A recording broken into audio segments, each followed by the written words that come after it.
I'm Kimberly, and I was born into what you'd call an ordinary family. My parents made good money, but they weren't exactly rolling in it. I had an older brother, 5 years my senior, and let me tell you, he was the golden child. Our parents sent my brother to some fancy private school with all the bells and whistles. Meanwhile, I was shuffled off to the local public school. Don't get me wrong, it wasn't terrible, but the difference was night and day. I remember this one time when I was about 8. I'd just finished watching a music video of this amazing singer, and I was so inspired. I ran to my mom, all excited, and said, "Mom, can I take singing lessons, please?" She just looked at me like I'd grown a second head. Singing lessons? Kimberly, don't be ridiculous. That's just a silly hobby. You need to focus on getting a real job when you grow up. My dad chimed in, "Your brother's the smart one in the family. You'll need to work with your hands, sweetie. No use wasting money on singing lessons." So I started looking up vocal lessons online. I'd practice in my room, trying to keep it down so my parents wouldn't complain. "Kimberly, stop that racket" became a common phrase in our house. Things might have stayed that way if it wasn't for my Aunt Sarah. She was my mom's sister, didn't have any kids of her own. She was a dentist, made good money, and for some reason she seemed to actually like hanging out with me. One day, she caught me singing in my room. I was so embarrassed, but she just smiled. "Kimberly, that was beautiful," she said. "Why didn't you tell me you could sing?" I shrugged, feeling my cheeks burn. Mom and Dad say it's silly. Aunt Sarah's face did this weird thing like she was trying not to frown. "Well, I think it's wonderful. How about we get you some proper lessons?" From that day on, everything changed. Aunt Sarah became my secret weapon. She bought me a synthesizer, and we'd spend hours learning songs together. It was like having a whole new world open up to me. When my parents found out about the lessons, they weren't thrilled. Mom even had the nerve to tell Aunt Sarah, "You should be giving that money to our son instead." But Aunt Sarah? She just smiled that calm smile of hers and said, "I think Kimberly has a real talent. I'm happy to nurture it." That was the first time anyone had ever stood up for me like that. It made me feel seen. Like maybe I wasn't just the family disappointment after all. While I was scraping by with my singing lessons, my brother was living the high life. One day he came home all excited about hockey. "Mom, Dad, I want to play hockey," he announced at dinner. I nearly choked on my peas. Last month it was tennis.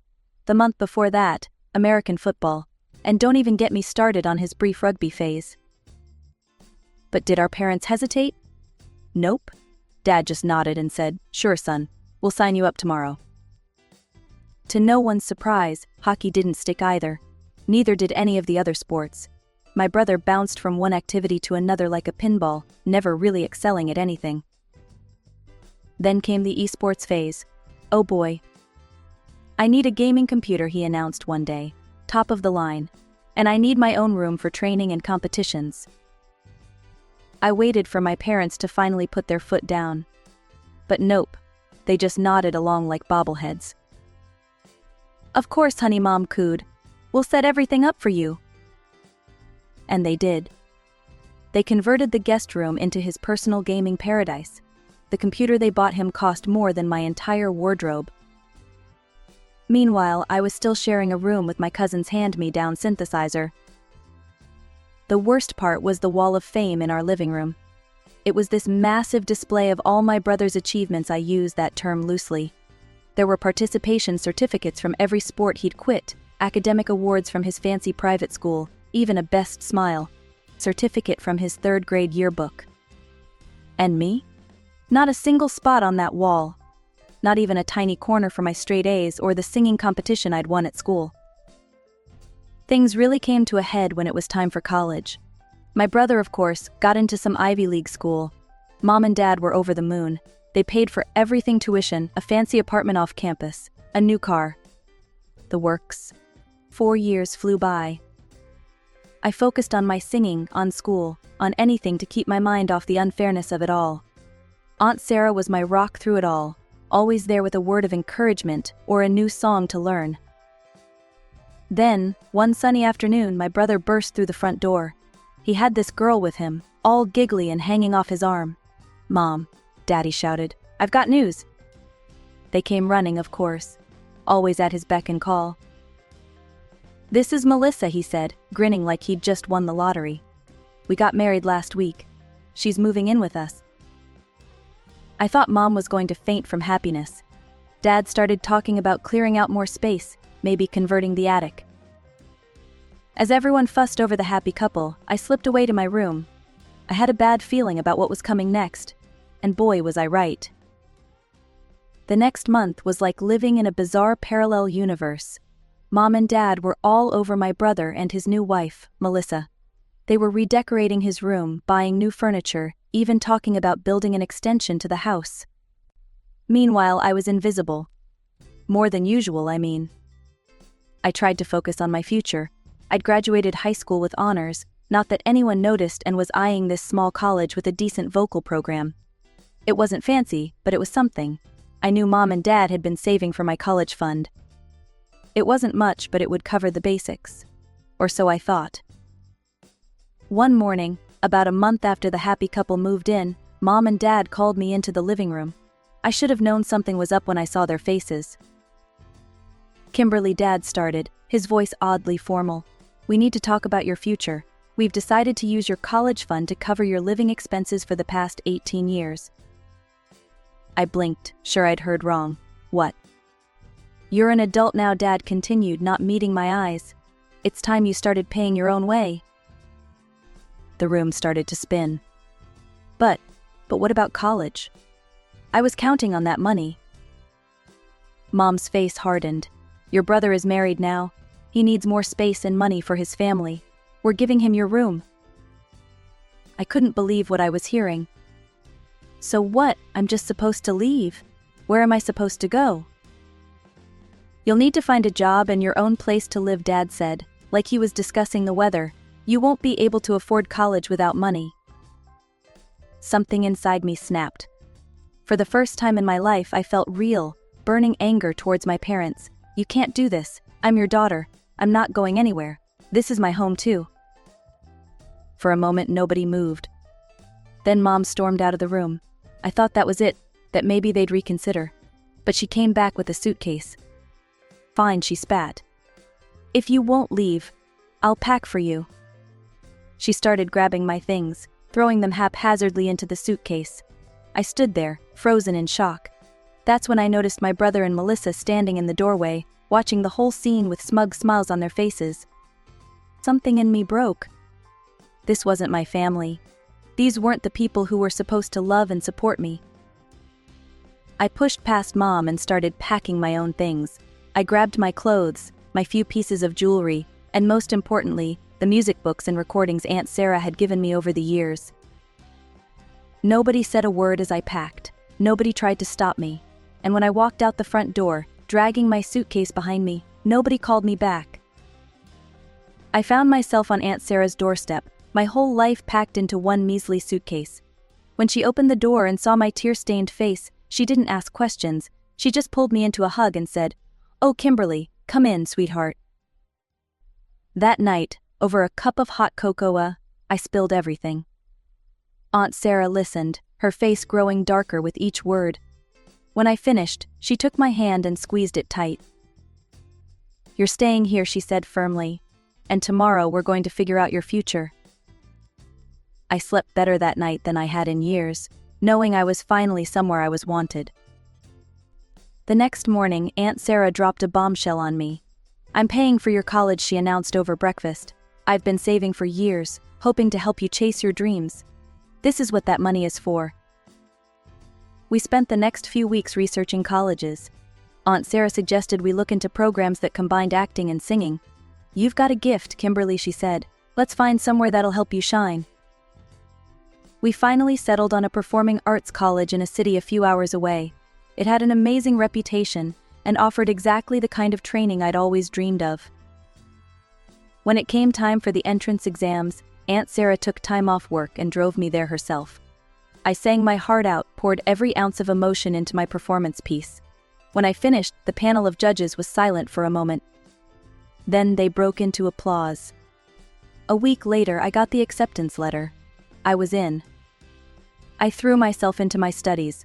Every class, every rehearsal, every late-night practice session, I gave it my all.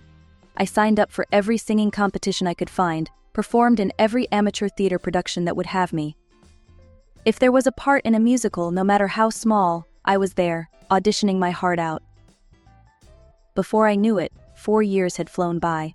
I graduated with honors, my final showcase performance earning a standing ovation. And that's when things really took off. A rep from a big musical theater studio was in the audience that night. He approached me after the show, talking fast about potential and opportunities. Next thing I knew, I was signing a contract with one of the biggest names in the business. Suddenly, I wasn't just performing in college productions or local theaters. I was on real stages, in front of real audiences, playing lead roles in honest-to-God professional musicals. It was terrifying and exhilarating and everything I'd ever wanted. Through it all, Aunt Sarah was my rock. She came to every performance she could, always sitting in the front row, always the first one on her feet for a standing ovation. We'd go for late-night pancakes after each show, and she'd gush about every little detail of my performance. Looking at her beaming face across the table, I realized something. This woman, who had no obligation to me beyond being my mother's sister, had given me more love and support than my own parents ever had. She wasn't just my aunt anymore. She was the mom I'd always wished I had. Life was going great. I had just landed a lead role in a new musical that was generating serious buzz. One afternoon, I dropped by Aunt Sarah's place, bursting with excitement about my plans and prospects. "Aunt Sarah, you won't believe what's happening," I gushed, detailing my upcoming projects and dreams. She listened with that warm smile of hers, but as I was getting ready to leave, she dropped a bombshell. "Kimberly," she said gently, "you've grown into such a wonderful young woman. Don't you think it's time to reconcile with your parents? They're still your family, dear." I wanted to argue, but the hopeful look in her eyes stopped me. After everything she'd done for me, how could I refuse? "Okay," I said reluctantly. "I'll try." The next day, I found myself standing on my parents' doorstep, feeling like a stranger. Mom answered, her eyes widening in surprise. "Kimberly," she said, like she wasn't sure it was really me. "Hi, Mom," I replied, forcing a smile. "Can I come in?" They let me stay, but it was clear I wasn't welcome. The house felt different, colder somehow, and get this, my brother was still living there. Apparently his wife had been kicked out. Mom grumbled something about her playing video games all day and refusing to help around the house or get a job. For days I endured their frosty silence and disapproving looks. I was about ready to call it quits when my brother cornered me in the kitchen. "So," he sneered, "still chasing that silly singing dream? Let me guess, you're a star in some dingy bar now." Something in me snapped. I stood up straight, looked him in the eye and said, "Actually, I'm the lead singer in several successful musicals. And I'm doing quite well for myself, thank you." You should have seen their faces. It was like someone had flipped a switch. Suddenly, Mom and Dad couldn't stop asking questions.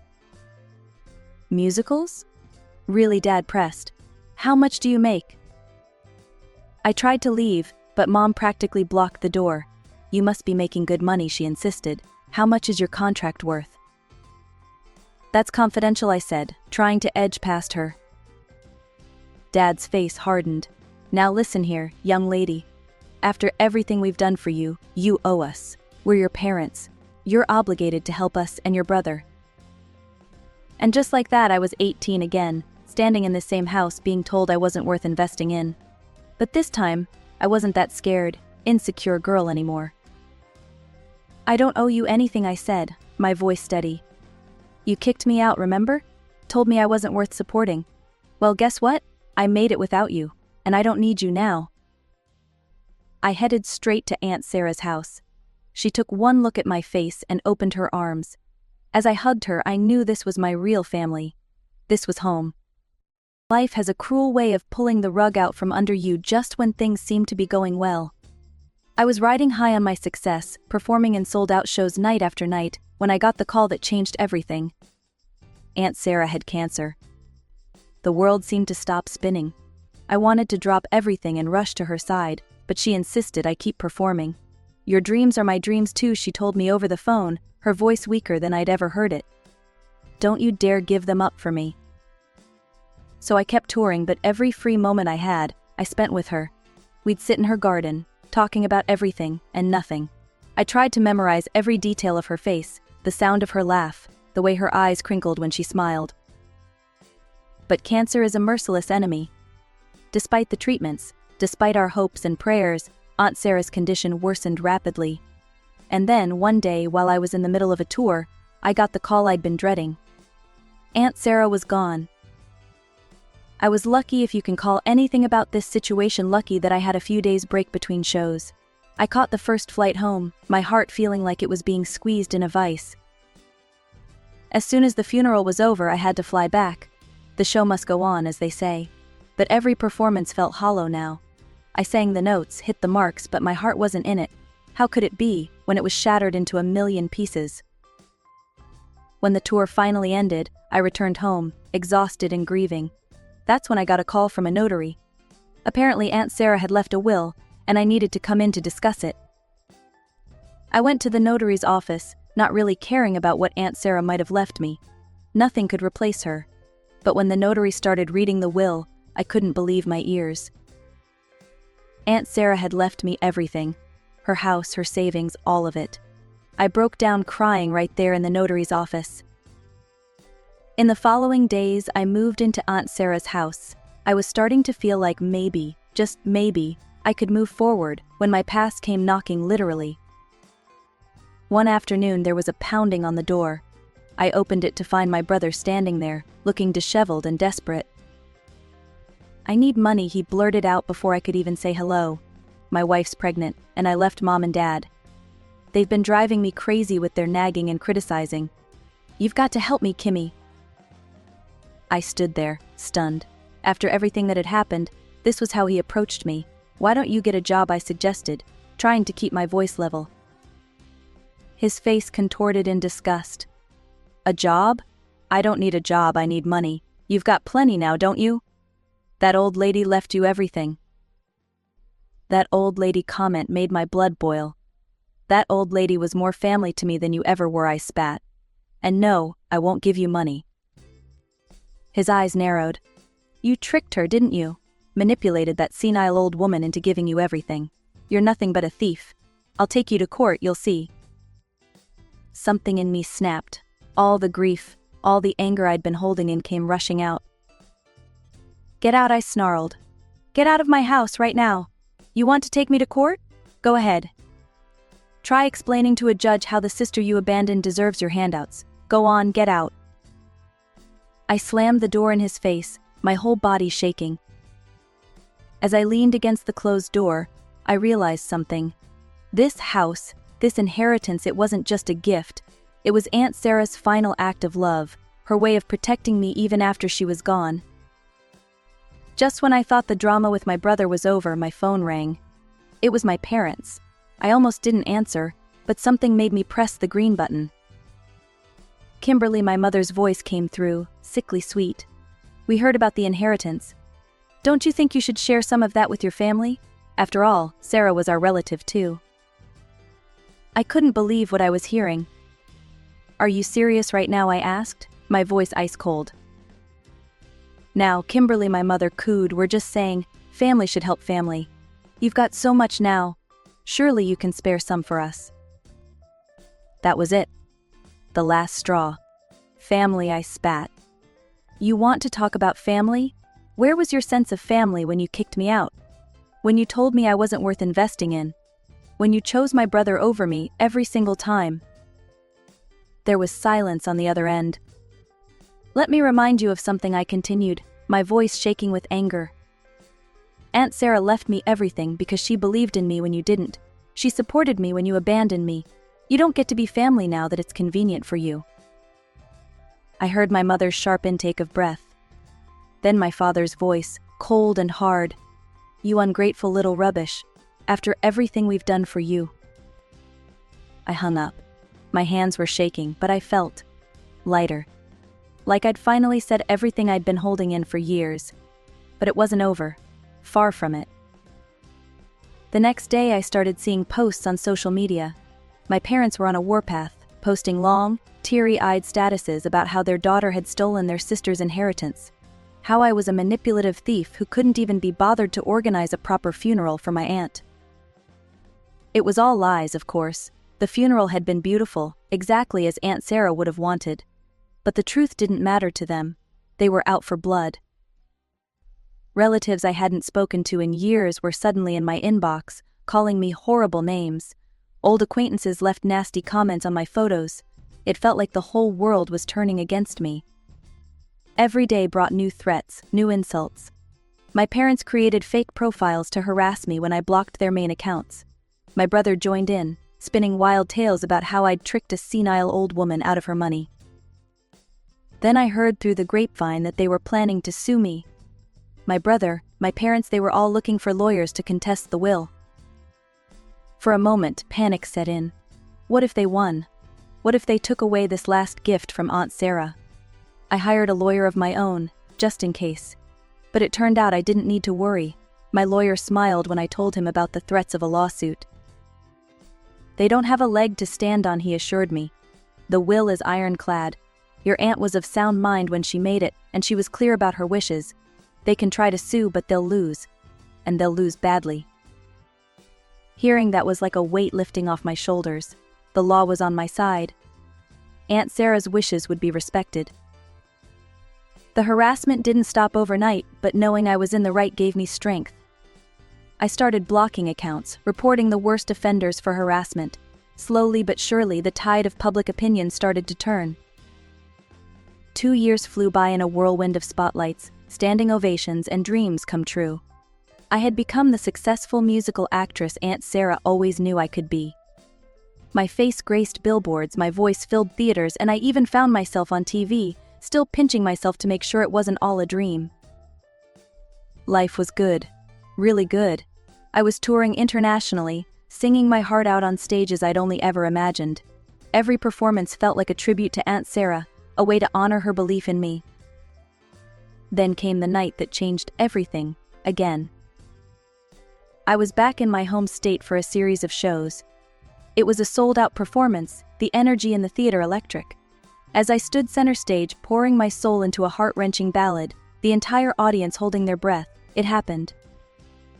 2 figures stood up abruptly, unfurling a large, hastily made poster. Even from the stage, I could make out the words, "Kimberly stole our money." My heart stopped. I'd recognize those voices anywhere. My parents. "She's a thief," my father bellowed. "She manipulated her aunt and stole our inheritance." The spell of the performance shattered. Whispers rippled through the audience, growing into a confused murmur. My co-stars froze, unsure what to do. I stood there, spotlight burning into me, feeling like that scared 18-year-old girl all over again. But only for a moment. As security rushed to remove my parents, as the stage manager frantically tried to regain control, something inside me snapped into place. This was my stage, my life, my moment. I stepped forward, my voice cutting through the chaos. "Ladies and gentlemen, I apologize for this interruption. Unfortunately, those people are my estranged parents who have been harassing me for years. But you know what? Their actions can't touch me anymore. Because every time I step on this stage, I'm living my dream, and no one can take that away from me." The theater fell silent. Then, slowly, applause began to build. It grew and grew until it was a roar, drowning out my parents' continued shouts as they were escorted out. We finished the show, and it was one of the best performances of my life. Every note, every step felt like an act of defiance, a declaration of my right to be there. The next morning I called my lawyer. Enough was enough. It was time to end this, once and for all. We went to court, armed with years of evidence, social media posts, threatening messages, eyewitness accounts of their disruption. The case was clear-cut. The judge issued a restraining order against my parents, legally barring them from contacting me or coming near my performances. In the years that followed, my career soared to new heights. I traveled the world, performing in cities I'd only ever dreamed of visiting. Every new stage, every new audience was a thrill. My parents and brother became distant memories, faces I might pass on the street without a second glance. They were no longer a part of my story. Instead, I built a new family. Fellow performers, friends who stuck by me through thick and thin, fans whose lives I touched with my music, and at the center of it all, the memory of a woman who saw a spark in a young girl and did everything she could to help it blaze into a fire.